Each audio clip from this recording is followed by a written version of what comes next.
as I'm sure some of you will know. Now, and obviously, so did Cesc Fabregas, came through at Arsenal. Graham made his debut in the same match as Cesc. So, 16-17, who was better, Cesc or Yaya? I'd probably have to say Cesc.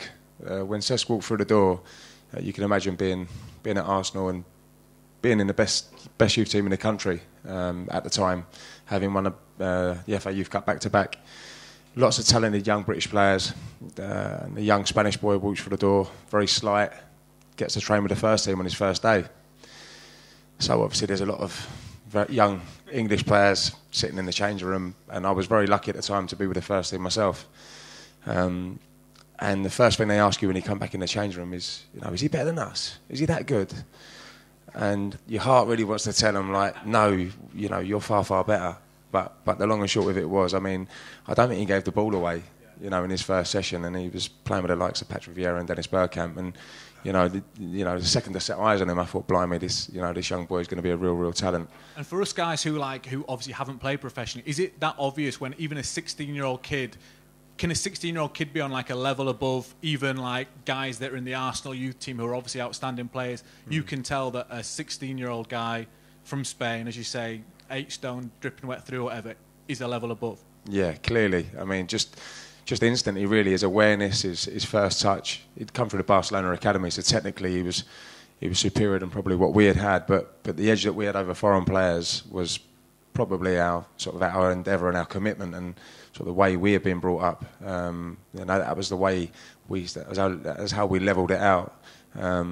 But in terms of his technical ability in possession of a football, it was quite admirable, really, for a young boy to have the confidence and the ability that he had.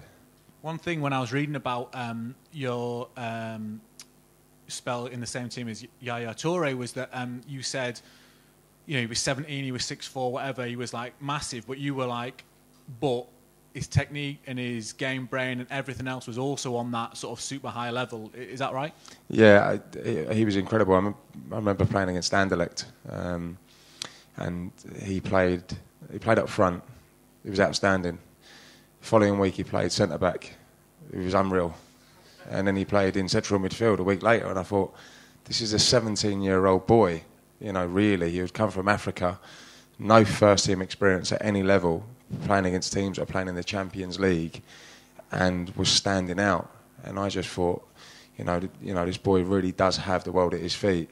I was at the time one of 4 loan players from Arsenal, but I was the only player from Arsenal actually playing in the team at that time. And this is at Beveren in Belgium? This is at Beveren in Belgium, 10 kilometres outside Antwerp. It was a very small club, but had a big history. I think played and done pretty well in the Champions League in the 60s and 70s. Well supported, but a community club. And there was a huge Ivorian contingent in our team because Jean-Marc Guillou from the Ivory Coast had an academy there who was friends with Arsene Wenger. And we ended up sort of creating a link with the club. And I remember playing one game, and I was sort of the only white guy in the team when there was the African dances before the game and after the game. What is your dancing like? Is it any good? It improved as the season went on, but I was a little bit stiffer than the other lads. But no, just a real eye-opener really for myself, just to see these raw, some of them were very raw, but just absolutely loved playing football. It was, you could see that they just played with so much freedom. Unlike young players, tend to play over here. They tend to play under so much pressure because of the environment they're put in. That comes from not being that structured coaching at a younger age, which some people feel can inhibit English players being coached rigidly from 12, 13, 14. Yeah, you can be overcoached. I'd seen it over the years.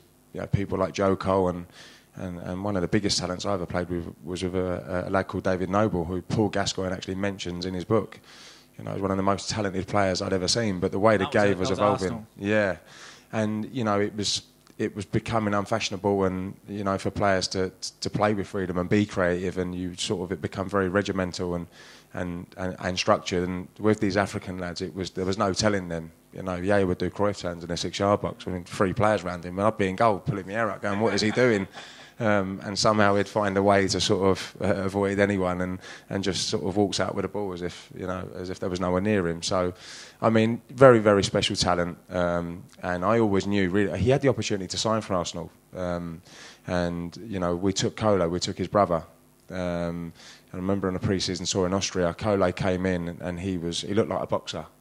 He was physically, he was incredible. His physicality was unreal. But he needed, he was a bit of a rough diamond. He needed a bit of coaching. Game against PSV when I think he got sent off 2 Possibly, yellows, like flying in. Yeah. Possibly, yeah. So that was something that the manager identified at the time, but knew that he had, real potential. But Yaya was probably the opposite. Yaya probably didn't have the heart that his older brother did, but technically was standout.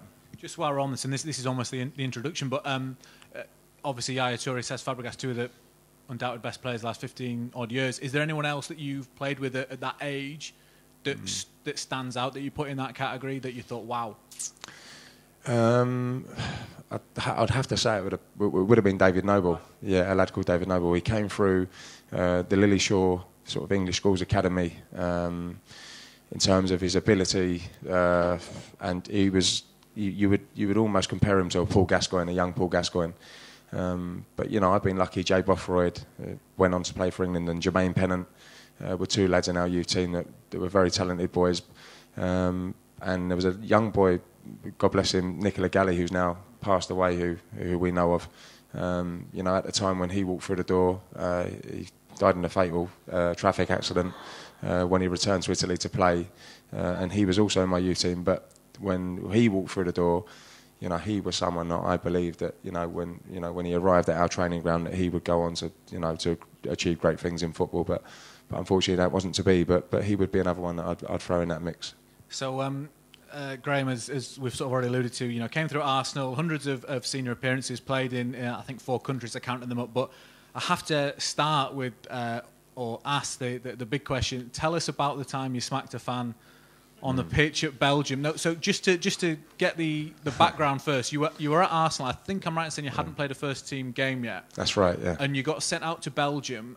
Yeah. We've already talked about. How did that feel? Because you were 21, 22, something like that. So Was it like, great, I'm sort of off on like a gap year type thing, or was it, I don't really want to leave my mates behind? How does it feel when you get told you're off to Belgium? Yeah, well, it was a bit of a surprise. It came out of the blue, really. I mean, I was playing in the reserve team at the time on a regular basis, and at Arsenal, the way the club was structured, if you didn't play on the weekend against Man United at Old Trafford, then you would play in the reserve team games. And I remember playing reserve team games at the Underhill, Barnett's old stadium, and it would be like Dennis Bergkamp, Martin Keown, Edu and Ray Parlour playing the reserve team game. So I thought, well, this is great for my development. And then after training one day, the boss had asked Pat Rice if he could see me. And I thought, oh, what have I done wrong? Manager wants to see me. So we went in, I sat down and he said, I've got a fantastic opportunity for you. And I said, okay, excellent. I said, what is it? He said, you have the opportunity to go to Belgium, along with a few other players. What are your thoughts on it? I said, what league? He said, it was the top flight. I said, I'm in. I said, I'd love to go. I was living on my own at the time with my girlfriend from school. I read your parents were at this point living in Spain. Is that right? Yeah. So you were sort of on your own as like a relatively young lad in London. Yeah, I was. Yeah, which was dangerous at times, to be honest, because I was left to my own devices as a young lad, playing for Arsenal, and I was fortunate enough to have my wife now and partner for 22 years that was sort of with me, and we sort of rented a room. I was playing for Arsenal. I rented a room off one of our customers because my mum and dad were publicans. Right. And when my mum and dad moved to Spain, there was an opportunity to move in with this guy called Ernie who put us up. I then went on to stay in digs and stuff like that. So I was predominantly on my own anyway, without my parents there. So I was I'd say pretty mature for my age. So moving away wasn't as daunting as probably what it was for other players my age, and it was something I was looking forward to, and a challenge really, and the whole idea of playing in Belgium's top flight against great teams like Anderlecht, Bruges, and that season Genk were in the Champions League and they had been drawn in the same group as Real Madrid, and I looked at some of the attendances that they were getting, and I thought, well, it's a no-brainer. I'm going to go and play in the top flight in Belgium against some of the best players in Europe, and challenge myself. And it was the opportunity to also not just learn about football and, you know, work under a different manager and a different regime and learn, you know, new techniques and goalkeeping techniques. But it was the opportunity to live in an environment around people and a different culture that, you know, that I was more than up for doing. So go on. I think it was December 2002, and I don't know if you've seen it, but it's on YouTube. And what happens is Graham's in goal. There's like a sort of mini pitch invasion. It's not a big pitch invasion, but the sort of fans sort of spill out onto the pitch, and there's like a, you know, you could break it down and turn it into like an hour-long documentary. This like 5-second standoff they have. This, you know, this fan comes on. He obviously fancies himself, thinking everyone is going to do that usual footballer thing and sort of run away or move to the centre circle and appeal for calm. But you didn't appeal for calm. You sort of turned and faced this guy. Yeah. So we were playing Royal Antwerp, who notoriously over the years have got a huge sort of hooliganism sort of within their background, and they're notorious in Belgium. But it was a local derby for us. We were sort of 10k outside of Antwerp. Royal Antwerp, huge support, great history, coming to our small sort of community club in Beveren. We were winning the game 3-1, and I'd been hit about, I couldn't tell you how many times, with lighters and bottles, the miniature bottles, coins. There was all sorts. So we were winning the game 3-1. There was sort of minutes really remaining, and I thought it's about time I threw a few of these back. So I've thrown one or two back, and with that I've sort of looked at the gate, and it's like it was an old stadium and a bit of barbed wiring and the industrial sort of iron gates. But the fella on the gate must have been about 80. And I thought, there's no way that if they come through, he's going to look after me. But I thought, they can't get through that gate. It's impossible. Turn around, they're through the gate. the gates come in. So now I'm thinking, well, I can't leave because, one, it's just not me. I'm not one of the, this is my place of work. This is where I want to be, and this is a football pitch, and they shouldn't be on it.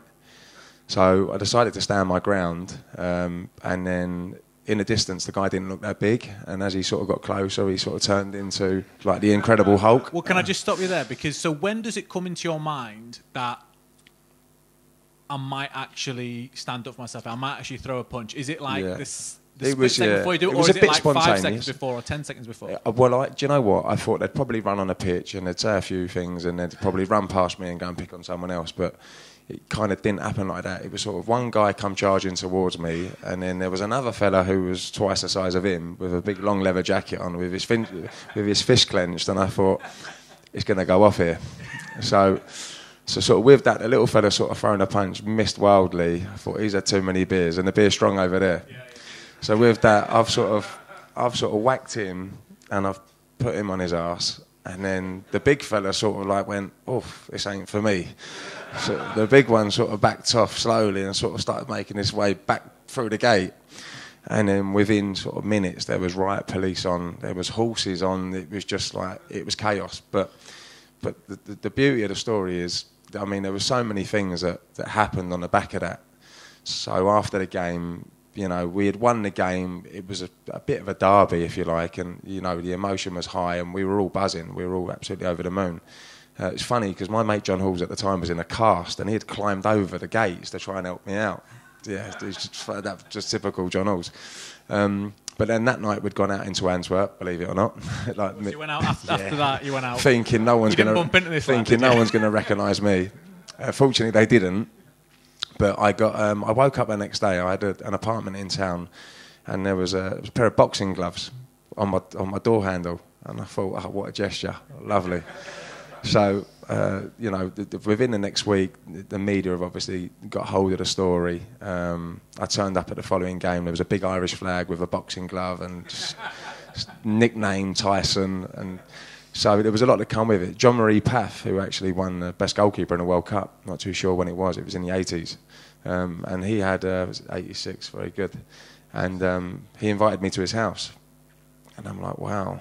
But he was doing like a fly-on-the-wall documentary about his family. They're very successful, and he had some daughters that were working in the television industry at the time, so he invited me around to his house. We sat down, we watched him save a penalty. I don't know if it was a Scalacci penalty, and I'm thinking, this guy is an absolute superstar.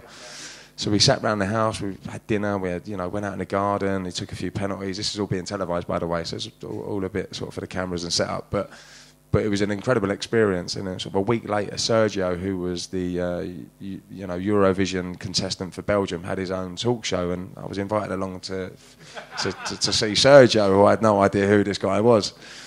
And then I was on Canal Plus. It was like images of the year.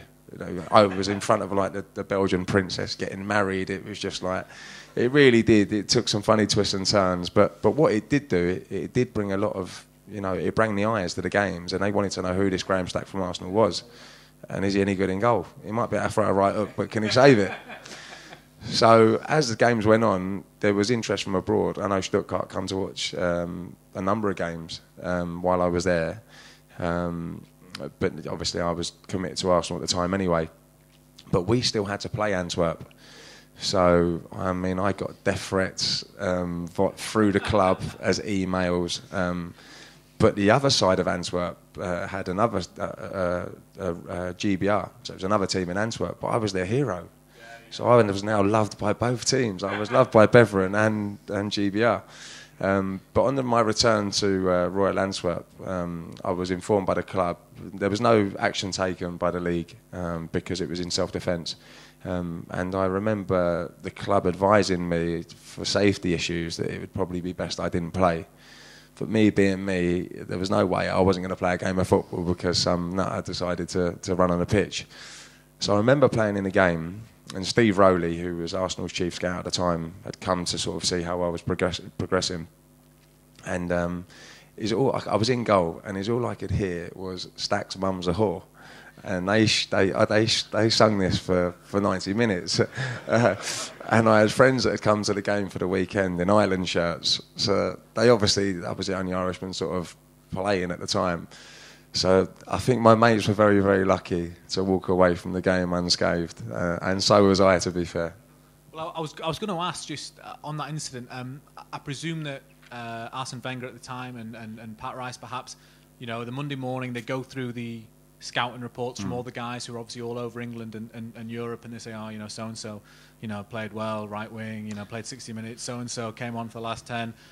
Graham, how did he do? Oh, well, he played the full game, but he punched a fan halfway through. I mean, yeah. Did Arsene speak to you about it, or did Pat Rice speak to you about it? Did it ever sort of... No. Did the headmaster ever tell you off? No, because, do you know what? I think, at the time, in terms of staff at the club, it wasn't nowhere near what it is now. So the club was run very differently to what it is now. Nowadays there'd be first thing on the Monday morning or even on the Sunday, there would be images, there would be HR, there would be the press department, there would be all over it. How do we protect our player? What measures do we take? And so on and so on. But I didn't get a phone call. There was nothing. It kind of got brushed under the carpet, really. And it's only sort of people that were over the time when there's been similar scenarios on the pitch, that we've seen in recent years where supporters have hit players. I've often got brought up, and I'd done a piece on just a telephone interview with Simon Jordan and Jim White quite recently because it was on TalkSport, and they just basically asked my opinion on on what I did and what I would advise other players to do. Now at the end of the day, if you're working in an office round the corner and someone decides to turn up and start throwing punches, I'd expect you to throw a few back. And that was kind of my outlook on being on a football pitch. As long as you're not the guy who's throwing them initially and you're the instigator, then I think you're well within your rights to look after yourself. Did he ever get in touch, the guy you hit? Did you ever hear from him? I've got a couple of Christmas cards. You kidding? No. I just wanted to sort of take it off, going sort of semi-serious again, because at the time you're sort of 21, 22, you're coming through at Arsenal, and I remember you playing in the League Cup semi-final against Middlesbrough, I think both legs, and I think certainly one of the games you had a very good game. And I just want to ask you about that mentality of, obviously all young lads are quite confident. Do you genuinely think in that situation, I'm better than Jens Lehmann, I can take his place, I'm going to take his place, if only I get the chance, I'm going to take his place? Or do you think Jens is above me, I'm not going to take it, I'm going to have to go to Reading Millwall? What's your mentality in that situation? So I was very fortunate to work with David Seaman, Alex Meninga, Richard Wright, some tremendous keepers, and sort of when Jens came along and I was so-called vying for Arsenal's first team position and challenging Jens, you know, I knew deep down that I wasn't as good as Jens. I knew that. I knew I still had a lot to learn. And how can you tell that? So is it, you know, are you doing your drills and training and whatnot, and you're just like, he's saving shots that I'm not doing, he's getting up quicker than I do? What is it about him that makes you think it wasn't he's the physical better? side of it, because there was a big, you know, parts of my game that were far better than his. Is it true that you once beat him in a running race? You were running backwards, he was running forwards. There's one of them, yeah. And what did he do? He chased me for about 10 minutes. Sorry, but going back to, so why do you, 21-year-old Graham Stack, why are you convinced that 35-year-old Jens Lehmann is better? What is it about his game? Because at the time he was I think he'd established himself after Oliver Kahn had retired, or very shortly, you know, around that period, that he was Germany's number one. He played in World Cups, Champions League game. He had a wealth of experience. He was very, very well respected amongst the group. Me included, you know, I looked up to him, and I've took a lot of what Jens done as a 35-year-old goalkeeper, and, you know, I changed my mentality a hell of a lot, you know, the way he prepared for games and the way he trained. So is it mentality, or is he making saves in training that you couldn't make? Yeah, there was that as well. The saving aspect of it was completely different. So let's say I was far more comfortable on the ball than Jens. You know, if, for example, now the manager would probably have more of a decision to make now if I was playing and Jens was playing. There you go. Yeah, very, very, very, very similar. However, I've got a lot more experience than what I did have then. So at the time, throwing a young lad, at the time a 20-year-old was a young lad, to throw them into a Premier League game or a run of Premier League games, you had to either be desperate and short of numbers, or he had to be exceptional. And at the time, if I'm being brutally honest, I don't think there was either. Jens didn't get injured, and I'll quickly tell you this. So for every single game of the Invincible season, Jens Lehmann remained fit. Well, he didn't lose an Arsenal game until about 18 months after he signed, something like that. It was ridiculous. Yeah, it was a scary record. And I mean, I was close to coming on a couple of times. I know at Old Trafford he was struggling with something, but Jens just so happened to sort of battle through it and get on with it. And sort of my dreams were shattered and broken then and there. And then we played the Martin Keown testimonial at the end of the season, and Jens decided to pull his calf.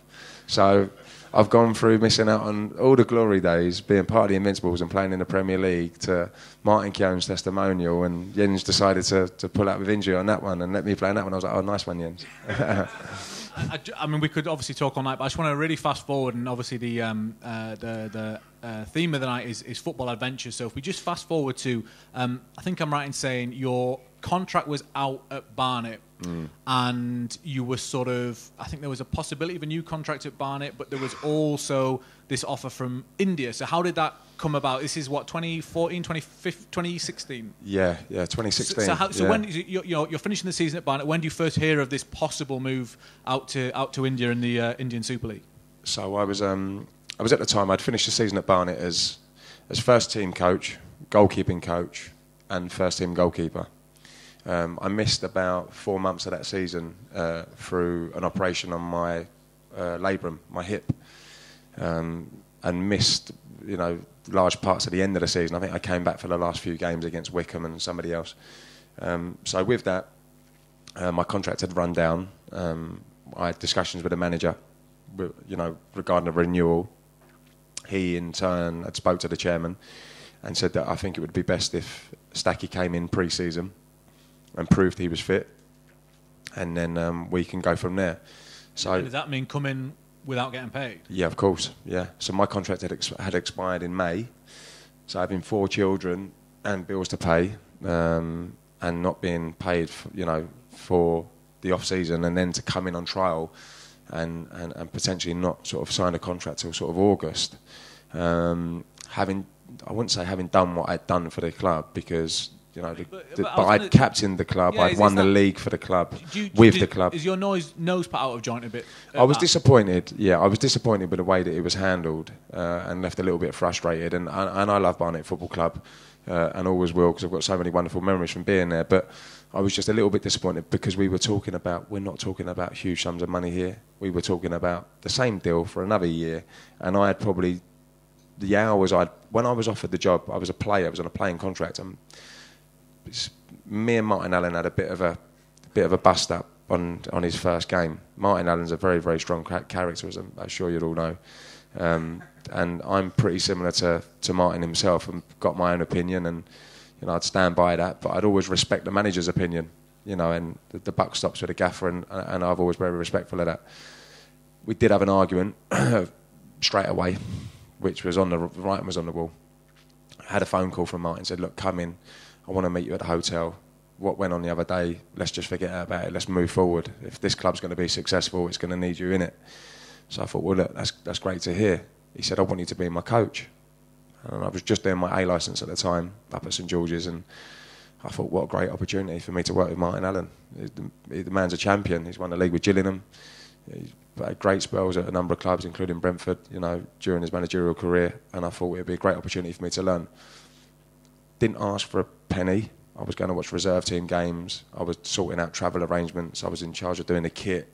I took on a hell of a lot of responsibility because I wanted the opportunity to work with Martin, and it was almost another string to my bow, if you like. So I'd done a lot for the club that I wouldn't say unpaid because it's not about the work, but I didn't feel I was rewarded or recognised for the work I'd done. I'd done a lot of work in the community. I actually won a community award that was given to me by the Football League for the work I'd done outside of football, and it just sort of it just all fizzled out for me a little bit, and it left me really disappointed.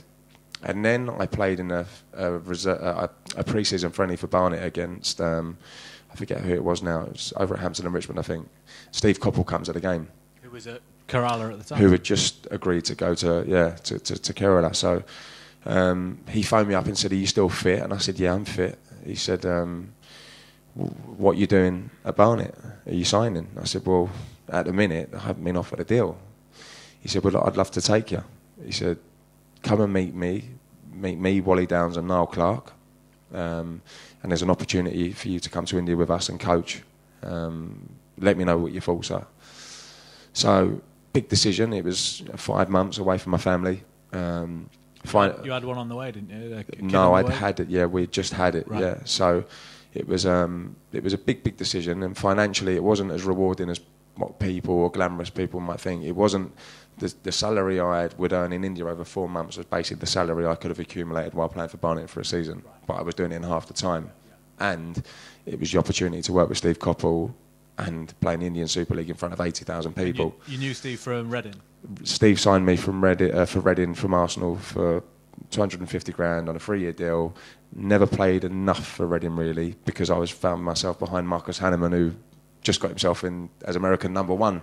So it was... so I didn't play as much, but me and Steve had always a good relationship. And I said, Steve, I want to do it. So I said, I've got to speak to Barnet and let them know the position I'm in. So I phoned Martin up, who I would probably class as a kind of a friend as well now, because of the relationship we've had and sort of where we've been.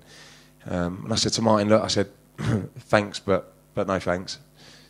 I've had another offer and I'm going to take it up. What? I said... He said, oh, wait, where is it? What is it? I said, look, I'm going to go to India. He went, you don't want to go over there. He went, what is it, money? I went, I said, it is a little bit. I said, but it boils down to the way it's all been dealt with. I just said, it's really disappointed me. I just said, I think it's probably time for me to move on. He went, right, let me phone the chairman. He went, I'll phone you back. So he phoned me back 10 minutes later. He went, the chairman wants to do it. He went, he'll give you the deal. I went, no, I'm not doing it. He went, where are you? I went, I'm at home. He went, right, I'm coming round. So he's drove round with his missus. So we're sitting on a balcony outside in the garden. The kids are running around everywhere. He's saying to the kids, you want your dad to stay at Barnet, didn't you? He's turning the family against me now. So we sat down, we had a cup of tea, and I just said, look, I love you to bits, I love the club. But I've made my mind up now. It's time for me to move on and to pastures new and experience something different. I read a very interesting story you told about one of your early games at Kerala. You got beat 5-0 away, and the fan reaction wasn't quite what you expected. Well, it's funny. Yeah, that was against Mumbai, and Diogo Forlan's probably kicking on about 40 odd, and he scored a hat trick. So near on ruined my career that night.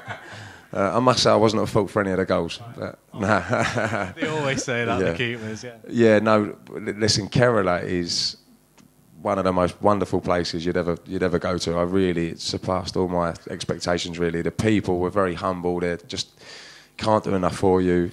If you don't know, the club was Sachin Tendulkar was the owner. So obviously what comes with Sachin running a football club is just movie star status. Everything was just like 5-star, the hotel, the travel. We had like an army that used to sort of marshal us from training to the hotel. It was just incredible. That was just to make sure no fans got near you, Graham. Probably, yeah. But yeah, so we had got beat 5-0, and the fan reaction, we were getting 70,000 at a game. You know, it was like however many rupees to get in. It wasn't expensive, but when you put that in perspective into their salaries, it was enough. And I remember coming to games, and they were in the stadium 3 hours before kickoff. We're seeing pictures online. We're driving from the hotel to the stadium, and the minute you got out of the hotel, the streets were lined in supporters. Yellow replica Kerala shirts, yellow face paint, yellow scarves, flags, everything. And we had got beat 5-0 in Mumbai, and the following week, you could drive. There was no one on the streets. It sort of just disowned us. And I thought, what's happened here? And they said, well, this is India. That's what it's like. You know, when things are going great, they love it. And then we got a result, and over the following week, they're all back on side again. A little bit fickle like that. But yeah, I mean, the support. We got to the final against Calcutta, and we lost on sudden death penalties. And the televised games over there go out to millions. But there was 80,000 at the game. And when I came off the pitch that night, I thought to myself, we'd just got beat, so big part of me was gutted, but I just thought to myself, what a great decision. I'm playing in front of 80,000 people, televised around the world, and I could be at Barnet now, playing away to Morecambe on a Tuesday night in front of 900. So I've done something right, despite not winning. And I know there's a few things in the pipeline for you, but would you go again if the offer was there? I mean, is it... The offer was there. Right. Yeah, so the offer was there again in the summer just gone. I was in Dubai with the family, the missus and the kids, and the phone rang. It was John Gregory. John Gregory, ex-QPR and Aston Villa manager, had phoned me up and said, what are you doing next season, Stacky? I said, I'm still at Eastleigh, I've still got a contract there. He went, come and join the champions. I said, come and join Chennai. And I said, oh, John, I don't know if I could do it again. He said, it's 10 months. He said, sold me the dream. And to be fair, John sold me himself. And he's somebody that, having spoke to, I'd be really, who knows where, what happens in football, but genuine football man, really, really good guy. But the whole season had changed from, it wasn't a playing contract, it was a coaching contract. So that would mean I would stop playing, which I was kind of fine with, but still part of me didn't feel I could commit to that just yet. And the season was over 10 months. And there's only so much FaceTime and WhatsApp you can do with 4 young kids before, you're sort of chomping at the bit to get home and see them. So it wasn't going to work out for me going back over there. But listen, I would never close any doors on anyone in football, because you never know what's around the corner. I just want to do a very quick sort of rapid fire bit before we sort of open it up to the audience. So very quickly, whole career, best player you played with? Dennis Bergkamp. And why? Touch, vision, what? Everything. Just I think the way he would just command a dressing room full of champions, basically. Everyone respected Dennis. Everyone listened. Everyone observed and watched. The way he trained, his commitment. He had this feistiness about him, which that I loved. The Dutch tend to have that little bit. But just overall, really, just watching him train and play, it was just effortless for the man, and he was just brilliant, absolutely brilliant. Best manager? Best manager, wow. No. No. Do you know what? I've been lucky to have had so many, all very, very different. Come on. I'd have to say Arsene Wenger. Right. Yeah, Arsene Wenger. I know you went back training there fairly recently. Was that when Arsene was still there? So do you still have like a relationship with him?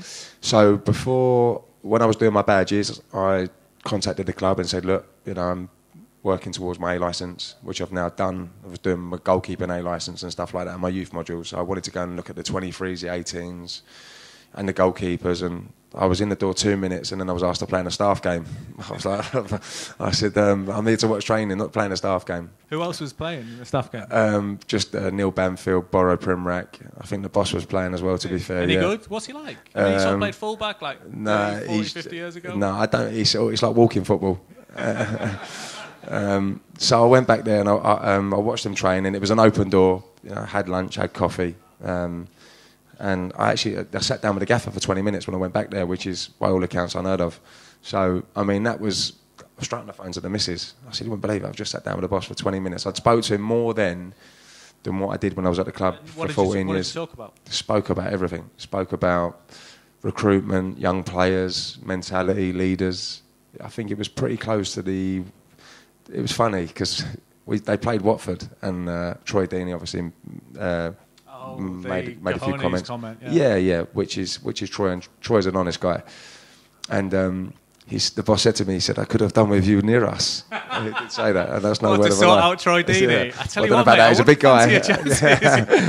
But but yeah, we spoke about a lot of stuff, and he was just. I think it was a case of me moving on, becoming a man, and no longer that young player that he had. But he always said to me, I'll never forget, when Reading had made an offer for me, he said to me, Stacky, he said, "You will no doubt have a fantastic career." He just said, "I can't guarantee you it's going to be at Arsenal Football Club." And that was very honest of him, because, I could have stayed there for years on end and done what a lot of keepers have done. Never played, no memories, nothing to look back on in terms of achievements, and whether it's in non-league or League Two. I've always been a massive believer in going out and playing week in, week out, and enjoying yourself and making memories and with teammates. And one last question: if you had to give your career a mark out of 10, bear in mind where you were when you were 15, 16, you were just this big-eyed kid with nothing guaranteed to where you are now, still playing. What would you give it out of 10? I'd say I'd give it a 7.5. Excellent, thank you. Questions from the audience? Yes. How strange was it playing under Edgar?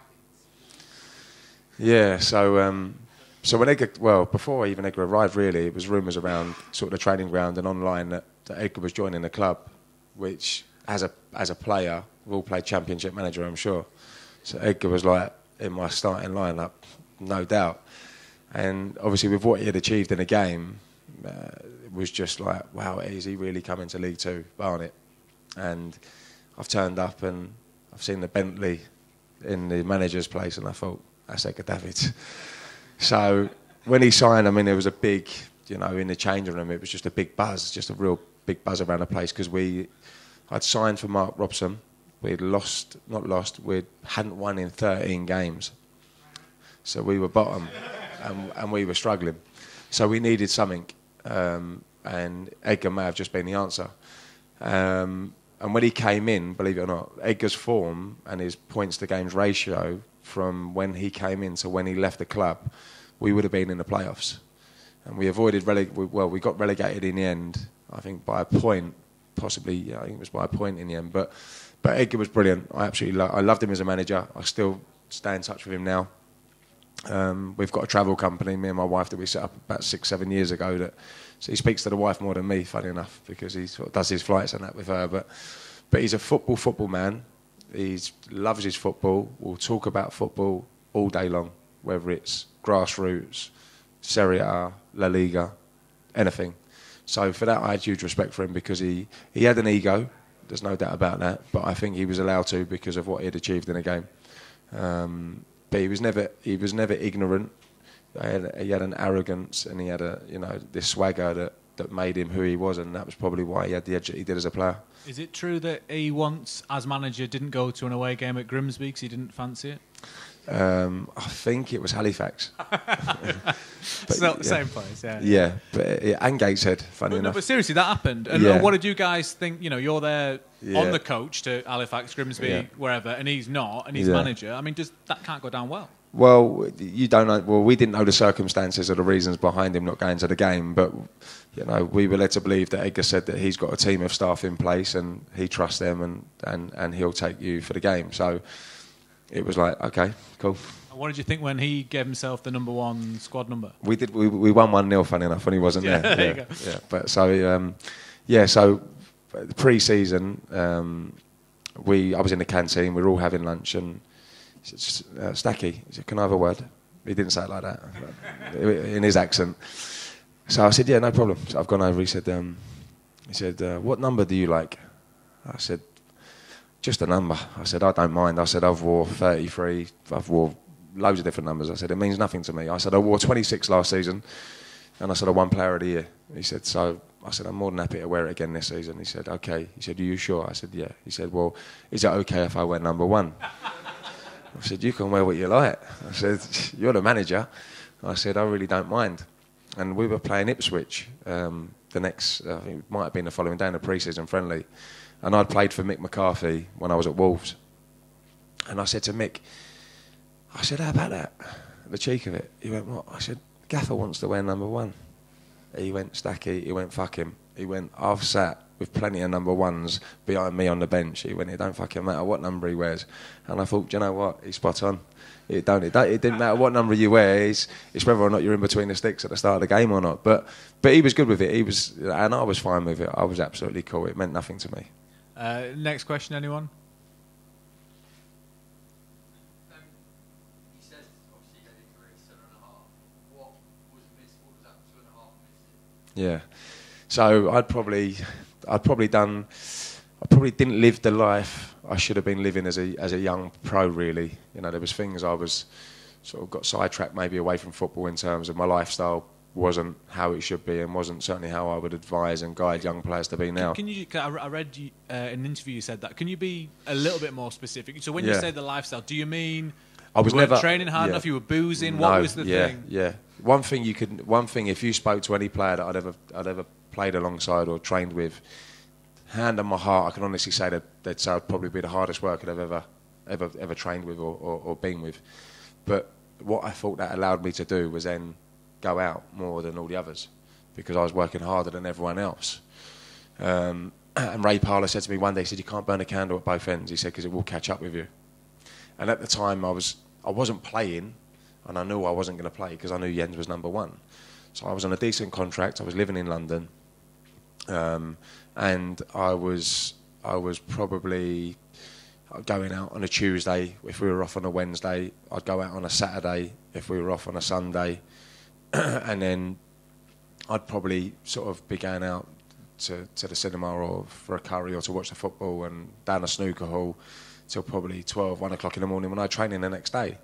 You know, looking back at that, that's just not acceptable. That's not how you should be living if you're playing for Arsenal Football Club or in fact any club.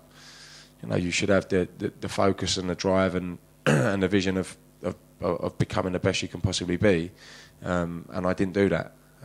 Was that with like fellow lads from the youth and reserves team, or was that just with your normal mates, if you like? That was with my normal mates and a few teammates. But I didn't drink. I didn't touch alcohol until I was probably in my probably 20, around 20, 21.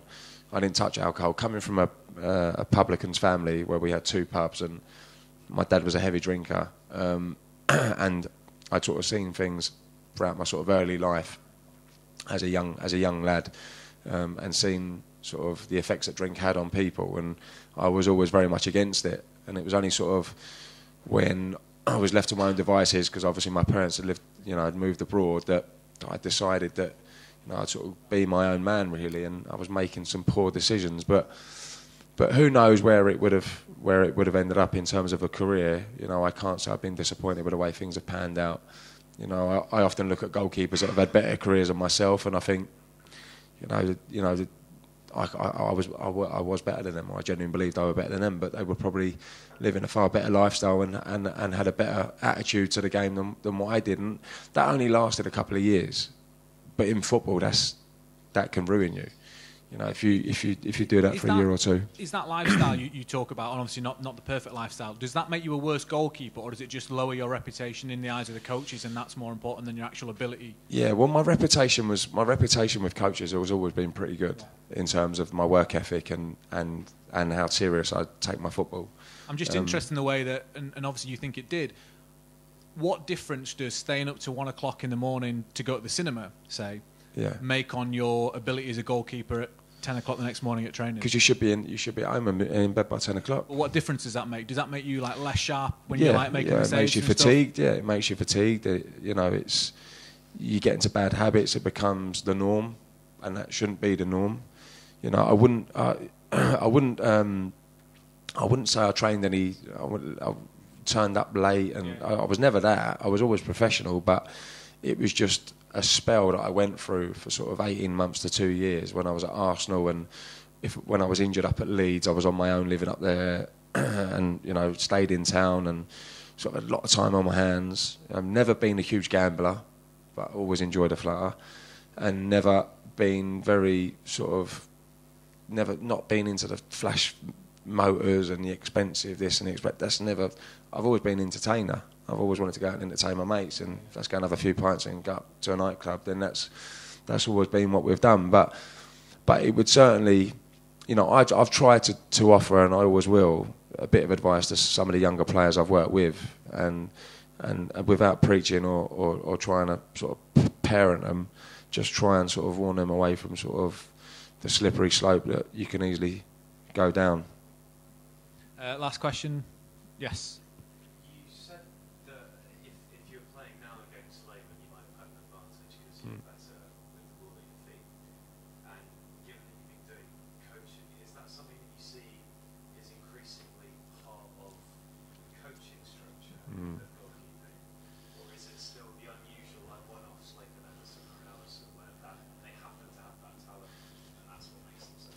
Yeah, well, they seem to be a one-off at the moment because there's not so many about.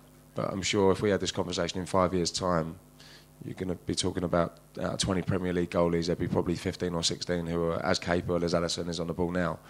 I think it's just the way of thinking of coaches now. You know that, you know, your coaching philosophy as a coach, for me, example, and how I want to build the perfect goalkeeper has completely changed to what it would have been 5 years ago, just because of the way the game's evolved and the way teams play. You know, the transition from defence to attack. You know, you've got goalkeepers playing through the lines now. You've got goalkeepers playing, you know, in behind. Do you think it's the position that's evolved the most in the last sort of 10 years? Yeah, without question. Yeah, without question. Which is why, you know, being a goalkeeping coach now myself, I find it so interesting, because, you know, it's great to sit down with these young goalkeepers and you know, and go through De Gea's sort of one-on-one saves and his reaction saves, and maybe pick 20 minutes out of Ederson's and you know, Emmanuel Neuer's starting position, and you know, let's go and have a look at you know, another goalie. There's so many you can look at and pick little pieces out of these goalkeepers' games, and you know, sit down and go and try and say, look, this is what we're going to try and create, without changing somebody's personality and making them too rigid that this is how you've got to be.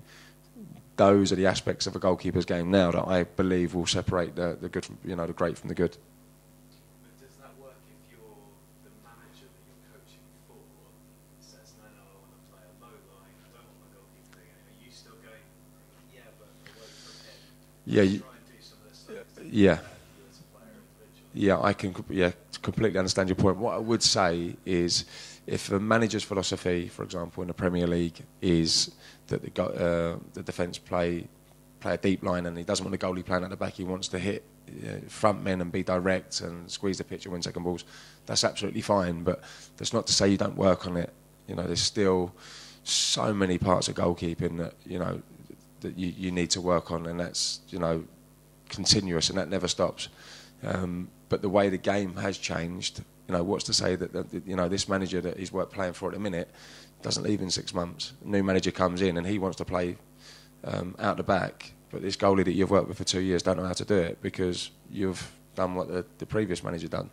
So I think completely respect how a manager wants to play, but that doesn't mean as a coach that you restrict what you want to do and how you want to coach. I think you've got to give a goalkeeper all of the tools and all of the advice and guidance and using your own experience on how to make him the best goalkeeper he can possibly be. Because who knows, who's going to come in or where he might end up playing.